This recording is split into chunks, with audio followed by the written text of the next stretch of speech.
We are also joined in by Mr. PS Jayaramu. Professor PS Jayaramu is Hi. head of Yes. department. Professor, thank you for joining on this program. Thank you. We have on this program, we have the editor of the New Indian Express herself, Ms. Santwana Bhattacharya. We also have Mr. Ramu Patil from Bangalore.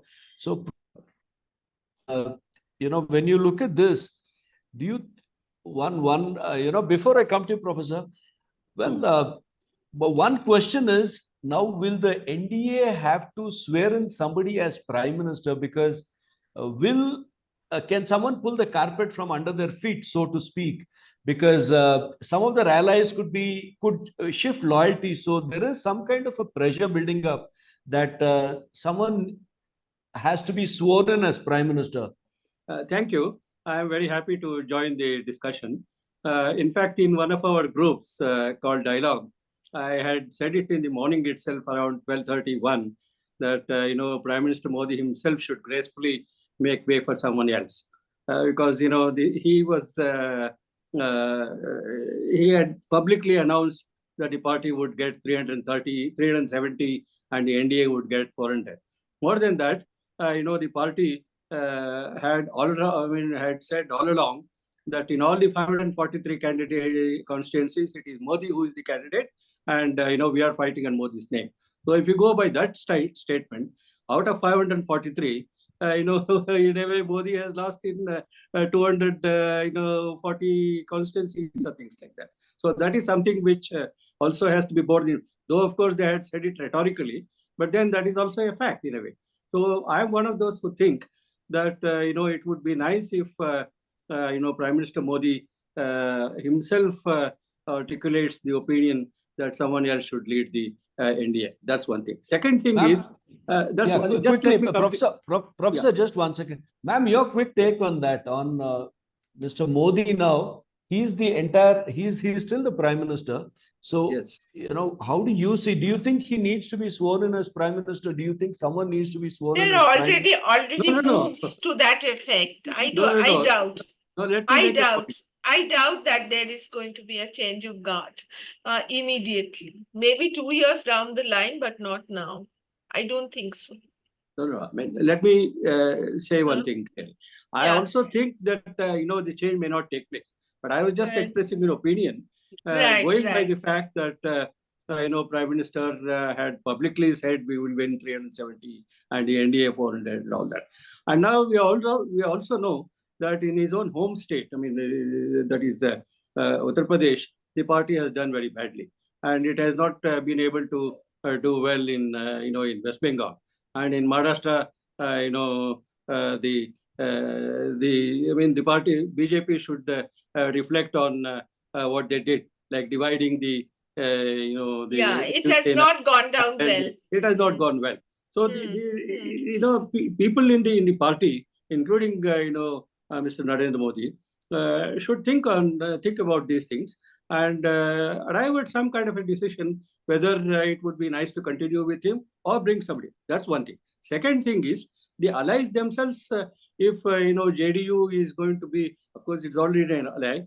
If JDU comes forward and then if TDP also joins, and if they send feelers that look, we would be comfortable working with a new leader and things like that.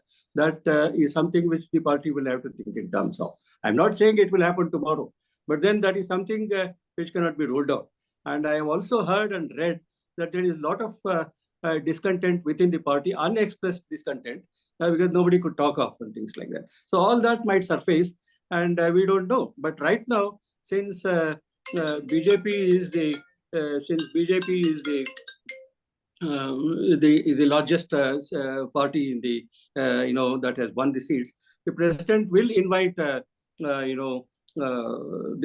leader of the largest party, that is Mr. Narendra Modi, to come and form the government. At that stage, and she might give them a few days time, 3, 4, 5 days, or whatever it is. So during that time, what kind of a stand the party will take remains to be seen. Yeah, but there is also this talk that the Karnataka leaders are reaching out to Chandrababu Naidu. Ramu, how much of that is true? Have you heard anything on that? Yes, ma'am.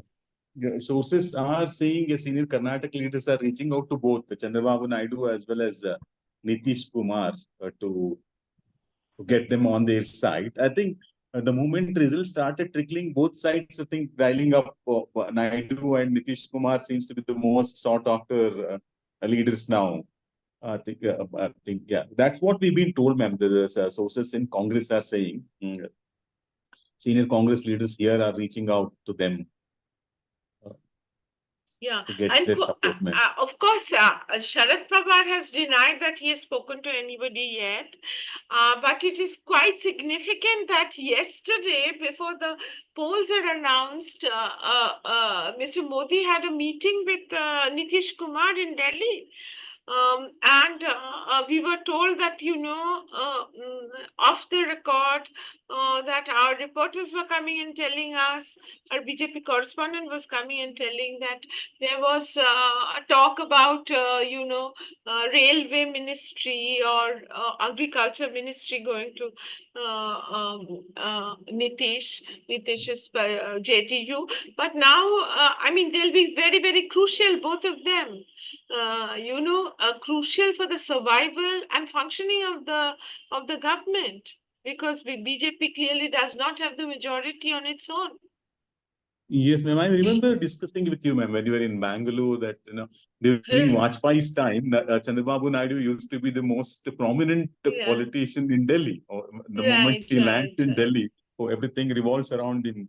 Maybe I think we are going back to that kind of scenario where an NDA is really NDA, and Naidu being at the Naidu now, this is Nitish and Naidu being at the having a leverage over the government. One thing is for sure now.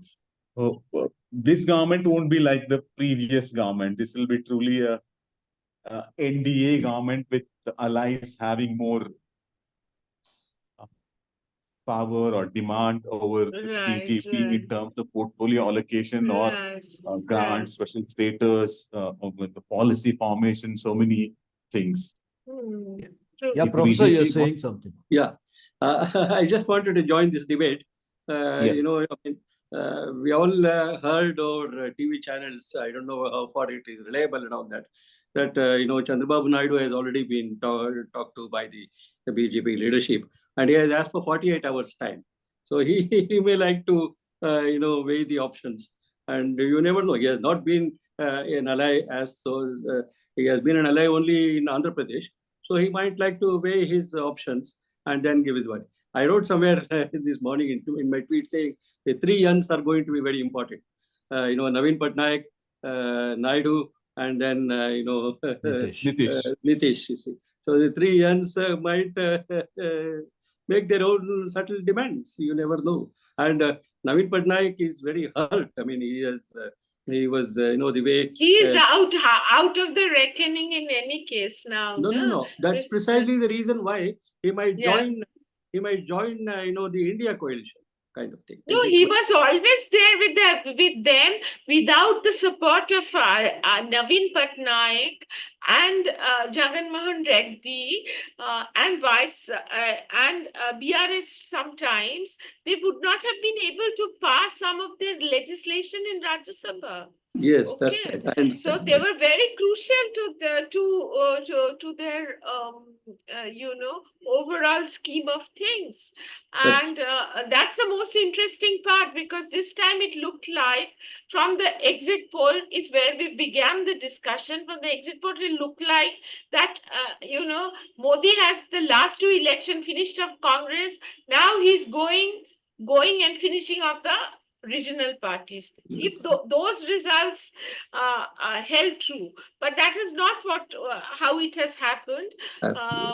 Some of the regional parties have risen up again, and some of them have been able to defend their territories. But his old allies, which is Naveen Babu, Jagan Mohan Reddy, and ADMK, has really suffered.